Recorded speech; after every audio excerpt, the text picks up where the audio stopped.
നിമിഷപ്രിയയുടെ മോചനവുമായി ബന്ധപ്പെട്ട കേസിൽ നിർണായക നീക്കവുമായി കേന്ദ്ര സർക്കാർ.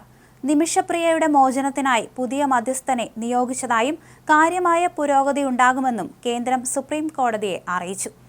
ഇത് സംബന്ധിച്ച് ആശങ്കപ്പെടേണ്ട സാഹചര്യമില്ലെന്നും നല്ല കാര്യങ്ങൾ സംഭവിക്കുമെന്നും കേന്ദ്രം കോടതിയെ അറിയിച്ചതായി റിപ്പോർട്ടുകൾ സൂചിപ്പിക്കുന്നു. പുതിയ ആളാണെന്നുമാണ് സർക്കാർ മറുപടി നൽകിയത്. നിമിഷപ്രിയയുടെ ജീവന് നിലവിൽ ആശങ്കയില്ലെന്ന് നിമിഷപ്രിയ ആക്ഷൻ കൗൺസിലും സുപ്രീം കോടതിയെ അറിയിച്ചിട്ടുണ്ട്. കേസ് ജനുവരിയിലേക്ക് മാറ്റിയെങ്കിലും അതിനിടയിൽ പുതിയ സംഭവങ്ങൾ ഉണ്ടായാൽ കോടതി പരിഗണിക്കുമെന്നും അറിയിച്ചിട്ടുണ്ട്. നേരത്തെ ജൂലൈ 16-ന് നിമിഷപ്രിയയുടെ വധശിക്ഷ നടപ്പിലാക്കാൻ തീരുമാനിച്ചിരുന്നുവെങ്കിലും ചർച്ചകളെ തുടർന്ന് ഇത് മാറ്റിവെക്കുകയായിരുന്നു. കൊല്ലപ്പെട്ട തലാലിന്റെ കുടുംബത്തിന് ദയാധനം നൽകുന്നത് സംബന്ധിച്ച ചർച്ചകൾ നടന്നെങ്കിലും കുടുംബം അതിന് തയ്യാറായിരുന്നില്ല.